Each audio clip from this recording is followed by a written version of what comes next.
Welcome into Northside Territory, Foul Territory Network's Cubs podcast. I'm Sahadev Sharma with my partner Patrick Mooney. We are your Cubs beat writers over at The Athletic. Patrick, big news last night. The Cubs win against Miami. And then after the game, we learn that Moisés Ballesteros is getting the call. He is getting called up to the big leagues. Catcher, left-handed hitter. He's going to DH most of the time. We've known he's not, a stud behind the plate just yet. He can handle it, but it doesn't sound like that's going to be what he's going to be doing. While with the Cubs, we don't really know how long he's going to be up, but this is exciting news. He's hitting the cover off the ball, and it's fun for fans to get a cookie, as Theo would say.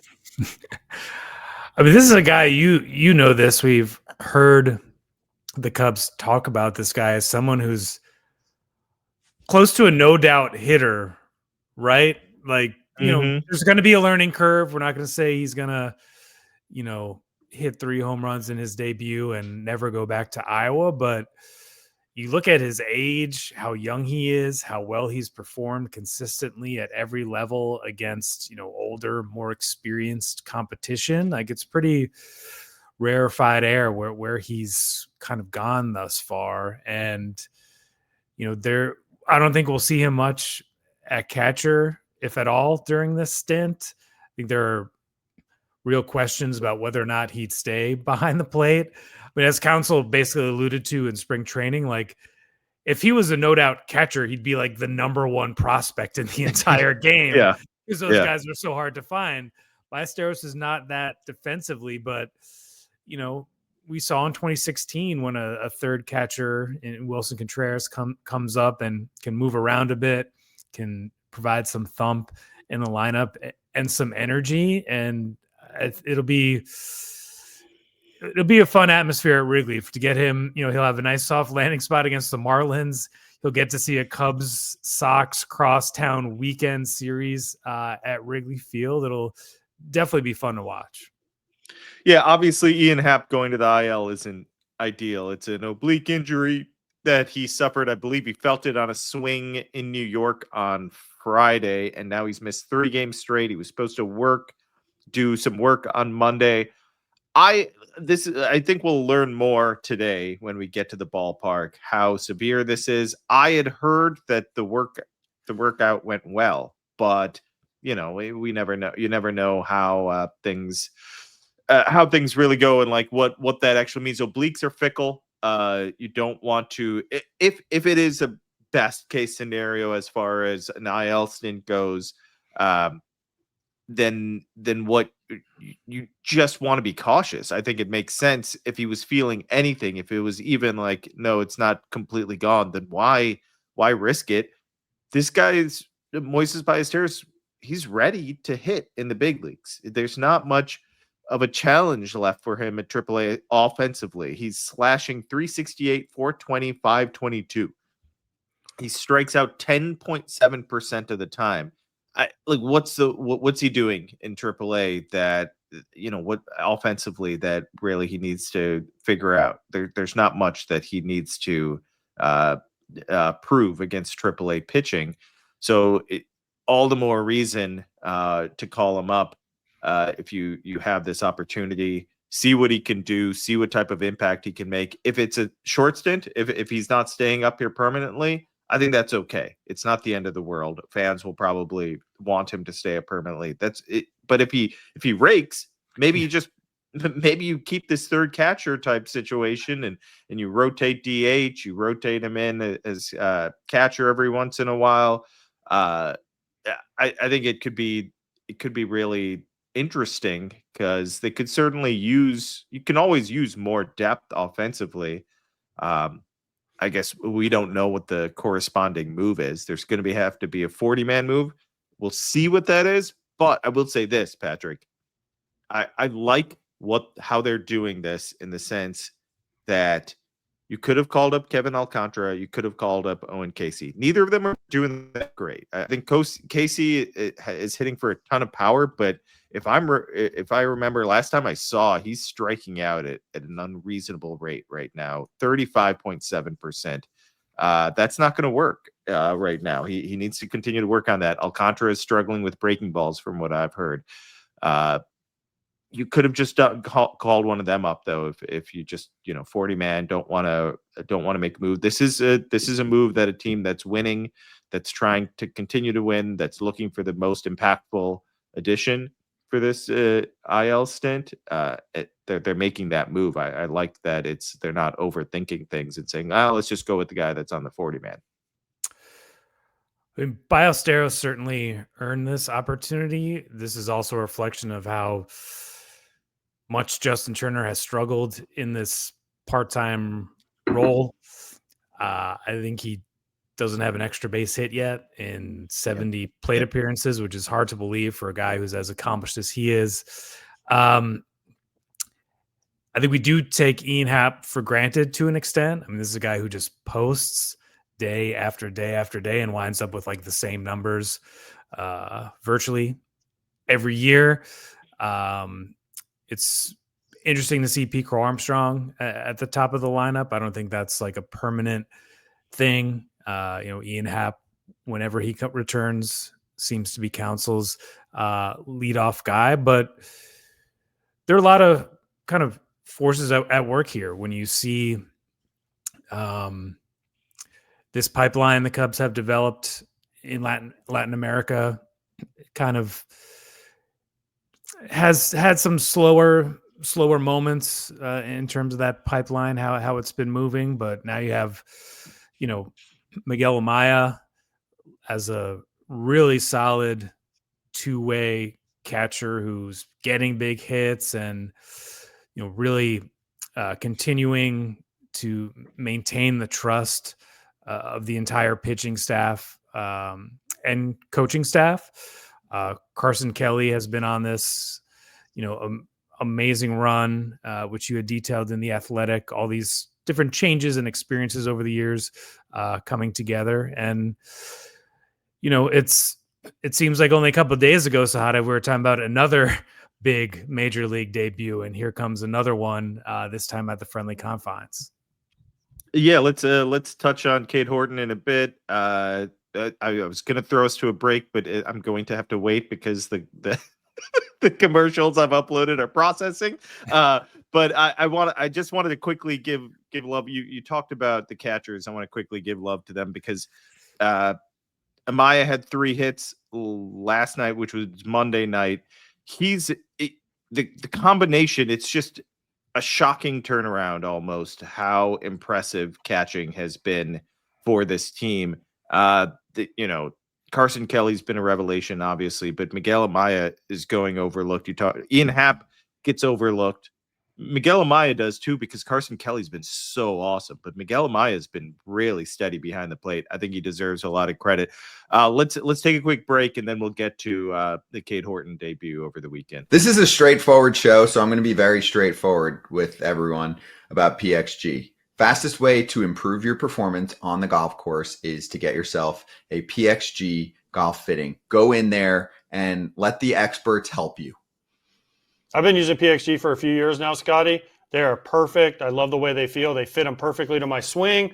They weighted them. They put grips in them. They put shafts in them. They use their heads, and they fit my swing beautifully. They have definitely improved my game. They just recently hooked me up with their new Allen putter, which is off the chain. I was draining putts the other day, left and right. So I definitely say go get your fitting at PXG. Nobody goes golf the way PXG does. Yes, and for a limited time, you could save up to 20% on your entire order. Head over to pxg.com/foul. That's pxg.com/FOUL to save up to 20% on your entire order. pxg.com/foul. Restrictions apply. See site for details. All right, Patrick. Cade Horton made his debut in New York against a really good Mets team. He had Brad Keller as the opener, so he didn't technically start the game, but through 4 innings, Gave up 3 runs on a homer to Brett Beatty, but otherwise, he really nice fastball. The sweeper hung a few, but it was, you can see the talent, you can see the potential for a ton of swing and miss. I think from watching the interviews, it seems like everyone is talking about how he's got this bulldog mentality, how tough he is on the mound. We heard that they really I think the pitchers really respected him, the way he goes about business in spring training, and guys were excited that he was coming up and making his debut. I think it is exciting. I think it's I don't know if I'm right on this. But it feels like the most hyped prospect, pitching prospect the Cubs have had since Mark Pryor.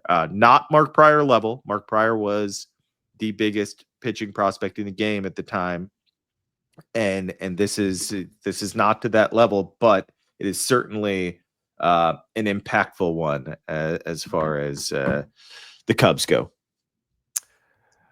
You're right. Pryor was sort of a ready-made prospect. I mean, it was just under a year from his draft day to his major league debut. Horton took a little longer.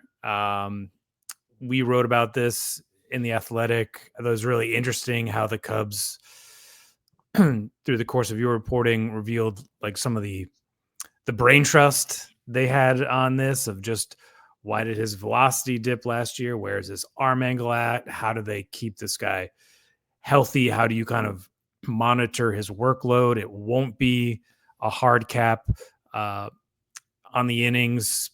I'd also recommend our team at The Athletic.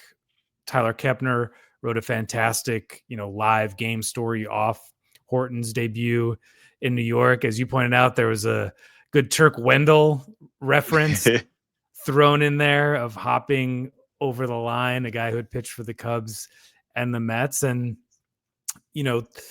Justin Steele has been a homegrown all-star pitcher. Jeff Samardzija was a homegrown all-star pitcher who had a lot of hype, but it wasn't so much as he was like a pitcher. He was just kind of fast-tracked to the big leagues and had to figure it out eventually, and certainly made the right decision in turning down the NFL out of Notre Dame. But yeah, it's been a long time since the Cubs have had pitching talent like this, and we'll see how Ballesteros does. But it feels like when we talked in the offseason, when we talked to people in Arizona during spring training, like the best version of this Cubs team, or really like any playoff contending team, is one that gets surprises, that gets young players who come up and contribute. And I think that is, we're only in the middle of May now. There's still a long way to go, but already you're seeing these guys come up, being put into big situations, and even rolling with what has not been, an absolute best case start so far. I mean, just look at Matt Shaw being back in Iowa, but it gives a lot of confidence for this team to have staying power. And it's also to a degree some validation of the big picture view that they've taken going back, years ago to when the last championship core was disassembled. Injuries aren't good, Patrick. I'm not going to suggest that you want anyone to get injured. It's not like Ian Happ's important. Shota Imanaga is incredibly important. Losing Justin Steele for the season stings. But I think it's important to get guys like Cade Horton and Moisés Ballesteros up in May rather than September or August. Maybe it wouldn't matter. Maybe they'd be able to impact guys. Maybe you could make the argument that the league wouldn't have time to adjust to them. Maybe that's an argument that I'm overlooking here. I think there's value in having them up now, getting this experience now, see what you have now, understand what you may need to go aggressively add at the deadline. what type of role could Cade Horton hold on this team? What kind of role could Moisés Ballesteros hold on this team? Are they October participants for this team if they continue to play like they are and make the playoffs? It secures the injuries, unfortunately secure Ben Brown's spot in the rotation, right? We don't even need to talk about that. I shouldn't say unfortunately secures it. Unfortunately, the injuries happened. They secure that spot in the rotation for Ben Brown, and he has to show what he can do and be consistent, and he's kind of forced to to do this. There's no debating, does Ben Brown belong? They don't have a choice. He has to pitch, and he's done well. I'll give him credit. He's responded. I feel like Council, I don't know if it was a call out as much as, he just stated it flatly. We need better. And he's been better since then. And you got to give him credit. He's pitched well and kept his team in games and allowed them to get some wins. So you got to give Ben Brown some love for that. I think he deserves it, especially because there were some rough starts in there that could ding the confidence, and maybe he's figuring some things out. You certainly want to see him take steps forward. I think these young guys, development, you need young guys to win. You need surprises to win. That's kind of how big seasons happen. Yes, you need Kyle Tucker, but you need Carson Kelly, and you need PCA emerging, things like that. It can't just be the superstars that you already knew about. And I don't know if there's a scenario in which Jed Hoyer would have traded Ballesteros or Horton this summer. Sounds kind of unrealistic to me, but if these guys are on your major league roster, that very sim possibility drops close to zero. Like if Cade Horton is pitching every 5 or 6 days, if Moisés Ballesteros is an everyday designated hitter or sort of a part of this evolving catching situation, they're not getting traded. They're going to be performing at Wrigley Field. And, I think you're right also in terms of accelerating some of this learning curve, because for as polished as Pete Crow Armstrong was in terms of his pedigree, he looked overmatched and overwhelmed when he was a September call-up in 2023. Now, he may have been put in an unfair situation. He's certainly not the first player to experience that, but it did not look great at a time when the Cubs, were free falling. And if these guys can kind of establish themselves and just kind of get used to playing at this level and letting just their natural talents play, that could be a really big deal down the line. Yeah, one thing you said there, Patrick, about guys being up in the big leagues, likely not being traded. Maybe philosophies have changed across the game. I don't have data on this.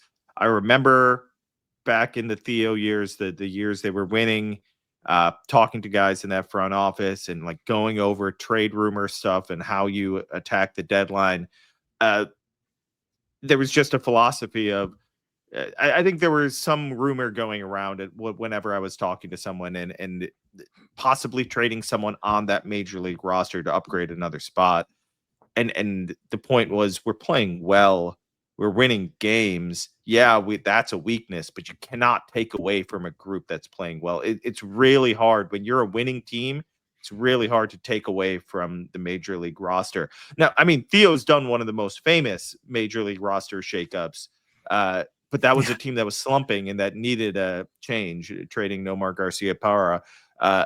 When you're playing well, we'll see. We'll see how things go, what direction this goes. But that's rare that you trade from your major league roster unless you have this crazy surplus or unless you need to shake things up because you're in a month-long slump or something and you see this huge weakness like Theo did in 2004 on the defense. that it's just rare. It's a good point that you're making there. I think.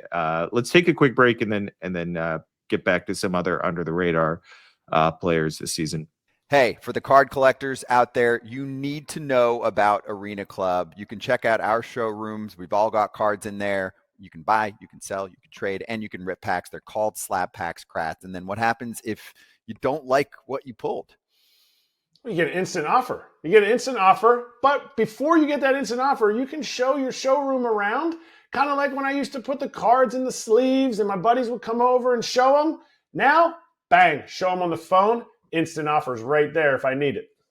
Yep, that instant offer is for the estimated fair market value. Accept it on the spot. Acquire the best value for your money with Slab Packs, transparent checklists, and Arena Club's Slab Safe program. Whether you're buying, selling, trading, grading, or ripping packs, Arena Club is the safest, most trusted in the game. Right now, you can get 20% off your first slab pack or card purchase by going to arenaclub.com/foul and use code FOUL.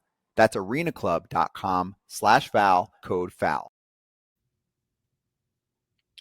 Patrick, I mentioned it before.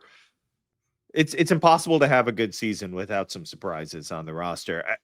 This one has guys that we barely talk about. Ian Happ was one. We mentioned him. He's kind of a key to. I feel like he sets things off at the top. I was shocked to see that how low his strikeout rate is. It's below 20%. When you're below 20% and you're walking at the rate that he does, he's not hitting for power. It's not because he's not hitting the ball hard. I think there's a little bit of bad luck in there. We'll see how he is when he comes back from the IL. I think you wrote about another guy. I wrote about him.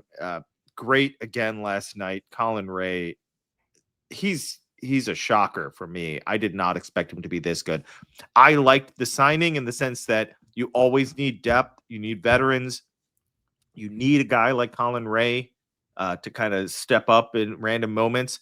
This good, I did not see it coming. I did not expect a 2-something ERA, whatever he is in 6 starts in. It's been impressive. And it's not like it's smoke and mirrors. It doesn't feel like that. He's limiting walks. He's missing barrels, and he's striking guys out too. It's not like it's just, a bunch of weak balls in play or a lot of BABIP luck here. We can get into the backstory in a minute, but, can you explain to our listeners a couple of the subtle tweaks that have happened going back to say last summer that begin to explain why this is happening with Ray and why maybe it's sustainable and not just a total fluke? Yeah, it was interesting. He's a very soft-spoken guy, but friendly and loves to get into the details. Colin said that last year, Wade Miley, Colin was with the Brewers obviously last year, so was Wade Miley, former Cub, one of those guys. He was with the Cubs for a season. He was hurt pretty much that entire season, right? Or a lot of it.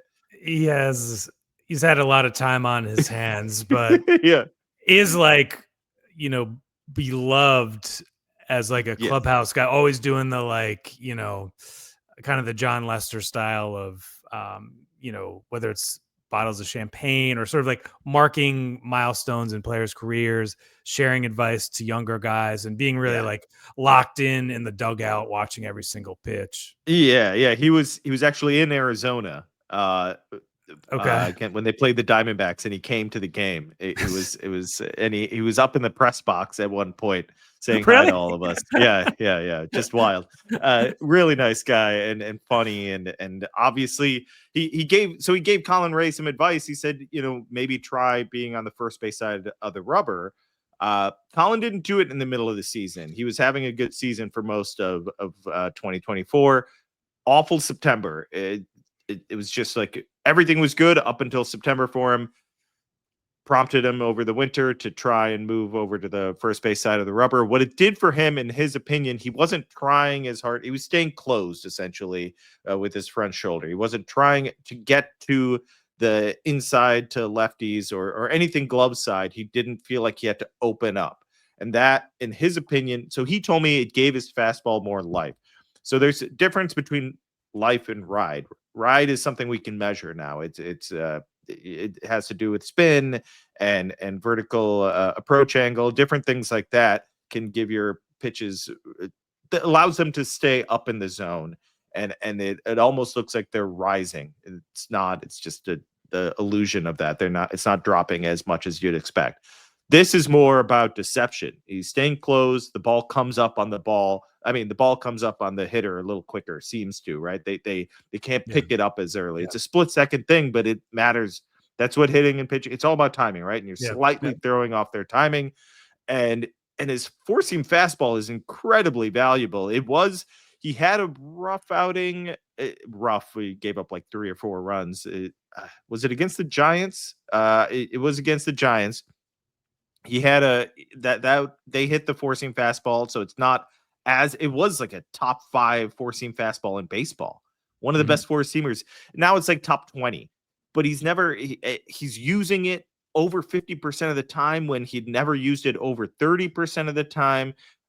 It's always been a good pitch for him. Now it's even better, and he's using it a lot more, and it's not losing value, it's gaining value. The pitching coaches have encouraged him to do this. He's bought in, and now he's seeing the results, so he's confident. It's turned into a pretty big situation for him in the sense that he's using this pitch that he never really leaned on, and it's by far his most valuable and successful pitch. It's funny too how Craig Counsell reaches out to Colin Ray before he signs to essentially preview the worst case scenario for Ray in Chicago. Now, they did catch up a little bit on family. They know each other, from their time together in Milwaukee. And Counsell did also stress like the atmosphere in Wrigleyville, how it's electric every night without feeling overwhelming. Ray had grown up in Iowa and come to Wrigley Field as a kid, and he had pitched briefly here during the 2020 pandemic season when there was no fans in the stand. So it wasn't all just doom and gloom from Mr. Counsell, but I thought it was pretty revealing of just how Counsell operates, how pitchers sort of trust him. And it came from this place of, look, like there's a likelihood you're starting this season in the bullpen, but you're probably going to make a lot of starts for us. And, we think you can be a really big part of this team. And now that's just kind of Counsell's style in general. Anyone who watches him on TV during those press conferences or knows that.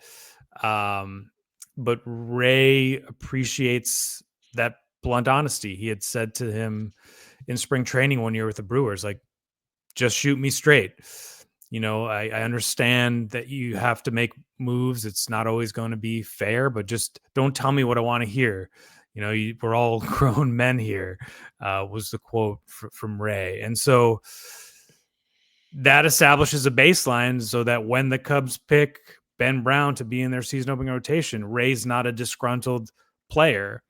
And when Justin Steele goes down, Ray is walking through the clubhouse, hears his name called, pokes his head into Counsell's office, and he's like, "You're going Sunday, against the Dodgers on Sunday Night Baseball at Dodger Stadium." And he pitched fantastically during that game. So I think Ray is an example of kind of the type of player they brought in. There's been different ways to build out this roster, but it's Sahadev and talking to these guys. There's a lot of guys who've been around, been in other places.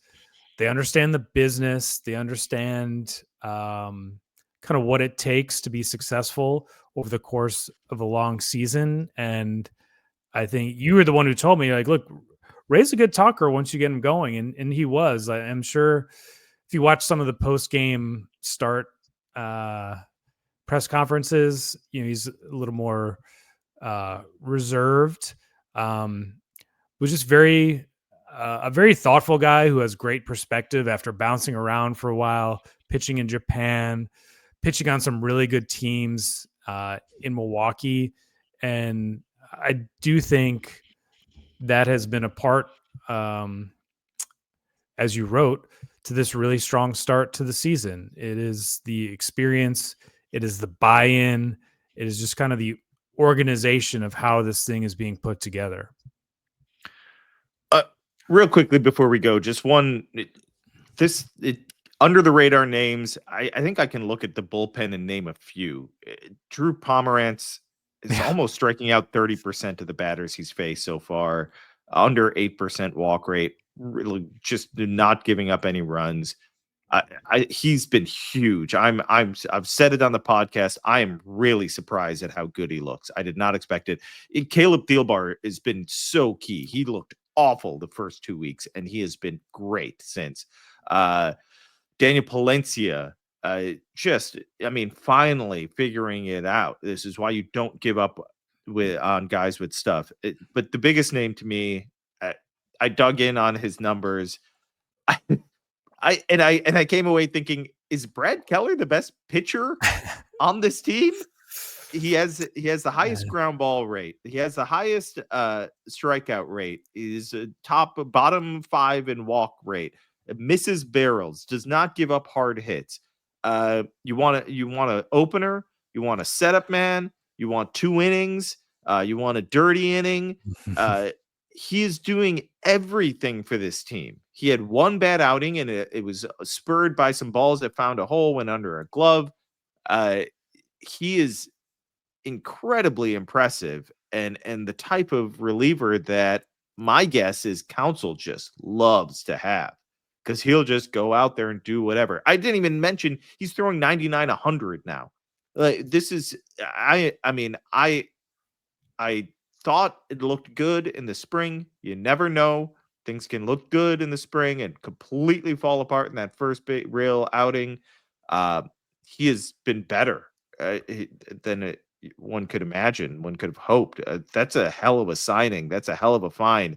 And I think he's like the key to that bullpen success. If the bullpen is going to really stabilize, I think Porter Hodge is a big piece right now where you want him to get back to just kind of settle back in. I'm curious to see when his next outing is. But other than that, I really like a lot of these pitchers all of a sudden. I'm just saying, I like this guy. We'll see. You have to be consistent. You have to avoid walks. But Keller's the name that, for me, that just stands out. He's been a stud. Without a doubt. And this is the time to sort of get right in the bullpen, widen the circle of trust. Mm-hmm. Also, maybe not have to, lean as hard on certain pitchers. Monday night began a stretch of 21 consecutive games against teams that currently have a losing record, and we're talking about, some historically bad teams potentially in, the White Sox coming off, worst season ever. The Rockies, who I think are on pace to be even worse than last year's White Sox, which is just hard to believe. 2 series against the Marlins, who have no hopes of contending, and interesting matchups against the Reds. And, I think everyone's kind of intrigued by what the Nationals are building in DC, but they're not quite there yet. So Cubs have weathered a lot of stuff. We're talking a lot about the Colin Rays and the Brad Kellers, which bodes well. And it's kind of time to see what they got. From Ballesteros to Horton to some of these newer guys that we're getting to learn about now. Yeah, this is an important stretch. Weathering the tough stretch was obviously important and impressive, frankly. Now you can't just be okay. You have to stand out. This is where, you clean up. It doesn't, it may not tell us what type of team they are in the sense they can win in October, but this is how you say, okay, they're for real. They're doing this is how you get to October. That what they did in the first month plus was hey, they can compete with anybody. Yep. Now it's beat the crap out of these teams. Win 2/3 of these games, maybe more, and start running away with the division, or making it clear that hey, we're aggressive buyers and we're going to the postseason. That's the type of run you want to see. You hope they stay relatively healthy because the injuries are starting to pile up in a sense, not not devastating, but it's you don't want to see much more happen. So you want to avoid that. Let's see what these kids are doing. Cade Horton, Moisés Ballesteros. Looking forward to that debut. White Sox or Marlins, and then White Sox the rest of this week. It should be a week where the Cubs stack up some victories. We'll see how they do, Patrick. Thanks so much for listening, everyone. This is Northside Territory, Foul Territory Network's Cubs podcast. Make sure to rate, review, and subscribe. Subscribe to our YouTube channel and subscribe to The Athletic, where Patrick and I are on top of all things Cubs. Thanks, everyone. Take care.